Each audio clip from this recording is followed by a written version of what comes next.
साथियों, बदलते महीने के साथ ही बैंकिंग सेक्टर के कई रूल्स और लिमिट भी बदल गई हैं। जी हां दोस्तों, जुलाई का महीना समाप्त हो चुका है, अगस्त का महीना शुरू हो चुका है। ऐसे में महीना बदलने के साथ ही बैंकिंग सेक्टर में कई बदलाव किए गए हैं। तो ऐसे में वो सभी बदलाव आप सभी को पता होना बेहद ही आवश्यक है। आपके पास अगर सेविंग अकाउंट है तो भी उसके कई सारे रूल्स चेंज हुए हैं, उनकी लिमिट आपको पता होनी चाहिए। अगर आपकी बैंक में एफडी है या फिर आपका करेंट अकाउंट है, इस तरह से आप अगर आप क्रेडिट कार्ड का इस्तेमाल करते हैं या आप इस साल में अगले साल में आप प्रॉपर्टी को परचेज करना चाहते हैं, तो इन सभी से जुड़े हुए कई सारे रूल्स बदल गए हैं जो आप लोगों को पता होना बेहद ही आवश्यक है। अगर आप उन लिमिट को, रूल्स को नहीं फॉलो कर पाते हैं, आपको न्यू लिमिट नहीं पता होती है, तो फिर दोस्तों आपको अगले 4 सालों में इनकम टैक्स डिपार्टमेंट की नोटिस को फेस करना पड़ सकता है। आप सभी को मालूम होना चाहिए कि 1 अगस्त 2026 को फाइनेंस मिनिस्ट्री और आरबीआई ने मिलकर के बैंकिंग सेक्टर में कई बड़े बदलाव किए हैं, जो आप लोगों को इस वीडियो के माध्यम से हम बताने वाले हैं। वीडियो थोड़ा लंबा हो सकता है, लेकिन मेक श्योर करिए इस वीडियो को अंत तक आप लोग जरूर देखिएगा, क्योंकि आप सभी के लिए यह वीडियो बहुत ही इंपॉर्टेंट होने वाला है। जी हाँ दोस्तों, अगस्त 2026 का महीना शुरू हो चुका है। ऐसे में जो न्यू रूल्स हैं और जो न्यू लिमिट है वो अप्लाई कर दी गई है। अगर आप जाने अनजाने में उन लिमिट को क्रॉस करते हैं तो आपको इनकम टैक्स डिपार्टमेंट नोटिस थमा सकता है। तो आइए वीडियो में बिना देरी किए आगे बढ़ते हैं और आप लोगों को एक एक करके विस्तार से न्यू लिमिट जो आई है वो भी बताते हैं, और जो रूल्स चेंज हुए हैं वो भी हम आप लोगों को एक एक करके बहुत ही आसान भाषा में समझाते हैं।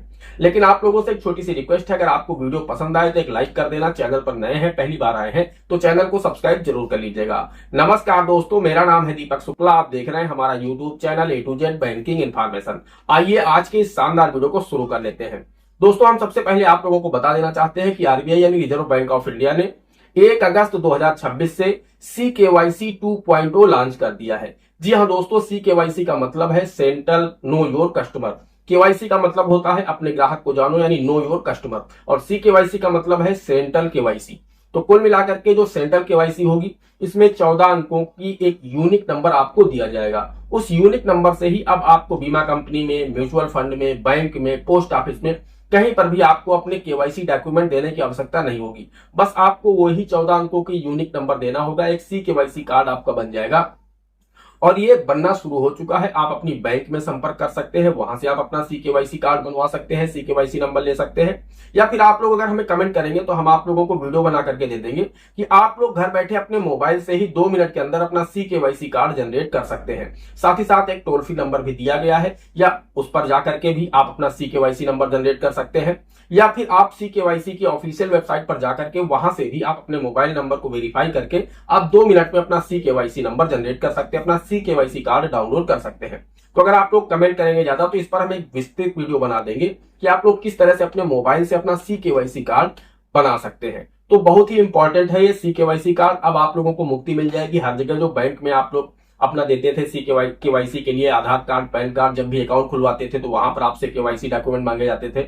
आप किसी भी काम के लिए बैंक में या पोस्ट ऑफिस में, बीमा कंपनी में जाते थे तो वहां पर हर जगह आपसे KYC डॉक्यूमेंट मांगे जाते थे। लेकिन अब आप अपना सिर्फ CKYC नंबर दे देंगे तो आपके सभी कार्य हो जाएंगे। ये डिजिटल होगा और सरकार का कहना है कि और भी अधिक सुरक्षित होगा, इससे फ्रॉड कम होंगे। तो कुल मिलाकर के इसे लागू कर दिया गया है। 1 अगस्त 2026 से आप लोगों के मोबाइल फोन पर CKYC का मैसेज हो सकता है, रिजर्व बैंक ऑफ इंडिया की तरफ से आया हो या आपके बैंक की तरफ से आया हो। तो अगर आप लोग कमेंट करेंगे तो इस पर हम वीडियो बना देंगे। जैसे कि अगर आपके पास में एक करेंट अकाउंट है, चालू खाता है, तो उसकी न्यू लिमिट आ चुकी है। अब आप लोग एक फाइनेंशियल ईयर यानी जो एक वित्त वर्ष होता है, फाइनेंशियल ईयर का मतलब है कि 1 अप्रैल से लेकर के 31 मार्च तक का होता है, यह पूरा एक वित्त वर्ष होता है। इस एक साल में आप अपने करेंट अकाउंट में 50 लाख रुपए से ज्यादा कैश डिपॉजिट नहीं कर सकते हैं और 50 लाख रुपए से ज्यादा आप कैश विड्रॉल नहीं कर सकते हैं। कैश पर यहाँ पर सरकार ने थोड़ा सा रिस्ट्रिक्शंस लगाए हैं, तो इनको आपको ध्यान में रखना होगा। मैं भी करेंट अकाउंट का बता रहा हूँ, अभी आपको सेविंग अकाउंट का भी बताऊंगा। यूपीआई में कुछ रूल्स भी चेंज हुए हैं और यूपीआई की न्यू लिमिट आ चुकी है, कितना यूपीआई कर सकते हैं, सेविंग अकाउंट में कितना पैसा रख सकते हैं, कितना आप उसमें डिपॉजिट कर सकते हैं, कितना आप उससे विड्रॉल कर सकते हैं, कितने रुपए की एक फाइनेंशियल ईयर में एफडी कर सकते हैं, एक दिन में आप सेविंग अकाउंट से कितना विड्रॉल कर सकते हैं और कितना डिपॉजिट कर सकते हैं, प्रॉपर्टी में आप कितना निवेश कर सकते हैं, सभी रूल्स हम आपको बताने वाले हैं। बस आप लोग वीडियो में अंत तक बने रहिए दोस्तों। तो यहाँ पर आप लोग अगर 50 लाख से ज्यादा कैश विड्रॉल डिपॉजिट करेंगे तो आपको अगले 6 सालों में इनकम टैक्स डिपार्टमेंट कभी भी नोटिस देकर के आपसे जवाब मांग सकता है। उसके बाद दोस्तों हम बात करते हैं अगले बदलाव की। अगला बदलाव यह है कि अगर आप बैंक में फिक्स डिपॉजिट करते हैं तो वहां पर आपके लिए रूल्स लागू किया गया है कि एक वित्त वर्ष यानी जो एक फाइनेंशियल ईयर, मैंने आपको पहले ही बताया कि 1 अप्रैल से 31 मार्च तक होता है, इस बीच के एक साल में अगर आप लोग कैश जमा करके 10 लाख रुपए से ज्यादा की एफडी यानी फिक्स डिपॉजिट करते हैं तो भी आपको अगले 4 सालों में कभी भी इनकम टैक्स डिपार्टमेंट नोटिस थमा सकता है, आपसे जवाब मांग सकता है। तो ध्यान इस बात का रखना है कि एक फाइनेंशियल ईयर में कैश जमा करके 10 लाख की एफडी नहीं करना है। पैसा आपके करंट अकाउंट, सेविंग अकाउंट में पड़ा है, उससे आप एफडी कर रहे हैं, दिक्कत आपको नहीं होगी। लेकिन अगर आप कैश डिपॉजिट करके एफडी करते हैं तो फिर आपको दिक्कत हो सकती है। वही दोस्तों अगला बदलाव किया गया है कि अगर आप पूरे एक फाइनेंशियल ईयर में अपने बिजली का बिल 1 लाख रुपए से ज्यादा पे कर देते हैं और आईटीआर फाइल नहीं करते हैं तो भी आपको अगले 4 सालों में इनकम टैक्स डिपार्टमेंट नोटिस थमा सकता है। इसके साथ ही साथ दोस्तों अगर आप फॉरेन ट्रिप पर जाते हैं, वहां पर आप 2 लाख रुपए से ज्यादा एक फाइनेंशियल ईयर में खर्च कर देते हैं और आईटीआर फाइल नहीं करते हैं, उसमें नहीं दर्शाते हैं, तो भी आपको अगले 4 सालों में इनकम टैक्स डिपार्टमेंट नोटिस थमा सकता है।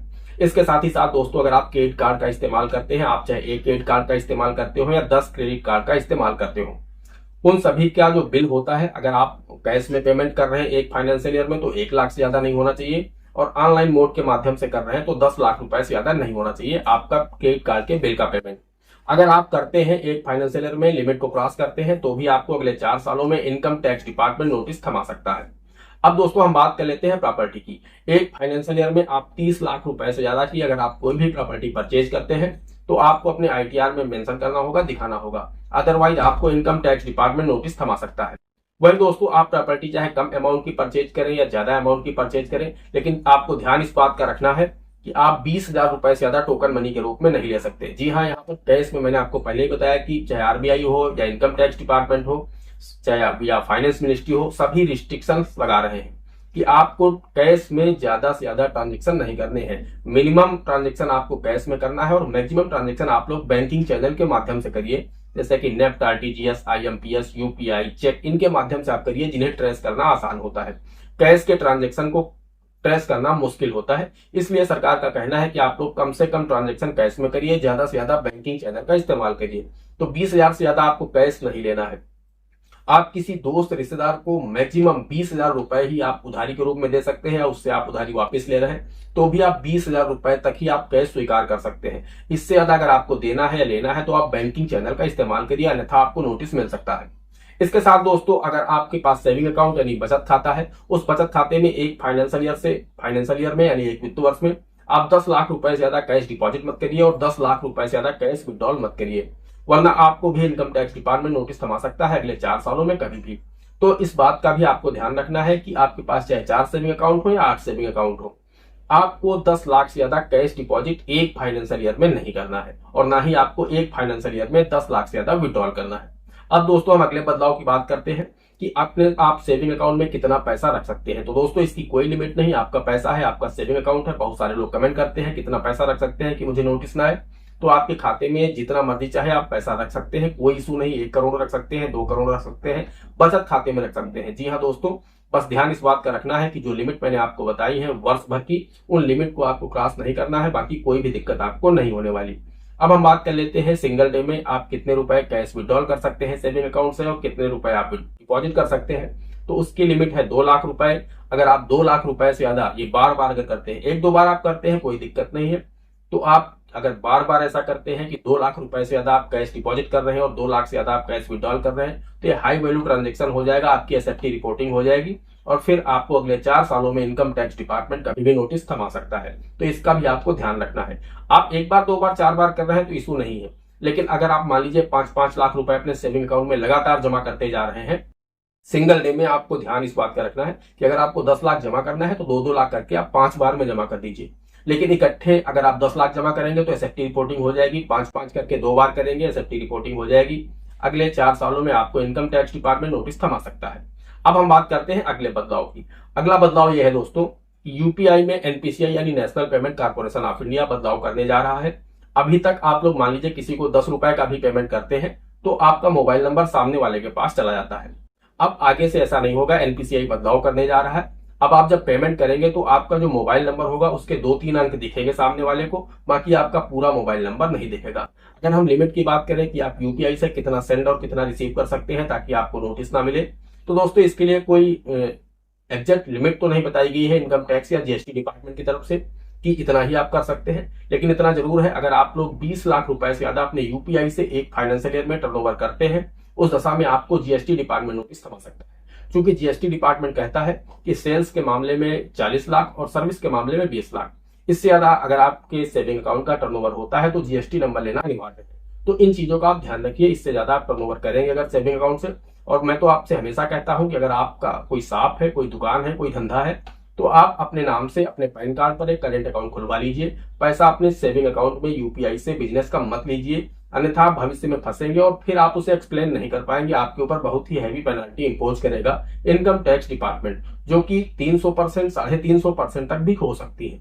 तो बहुत ही हैवी पेनल्टी होगी, तो इसका आपको विशेष ध्यान रखना है। तो दोस्तों, ये थे कुछ बदलाव जो कि income tax department, finance ministry, RBI की तरफ से किए गए हैं। आप लोगों को मैंने एक एक करके समझा दिया है। इन लिमिट को आप लोग ध्यान में रखिए ताकि भविष्य में आपको किसी तरह की कोई भी दिक्कत ना हो।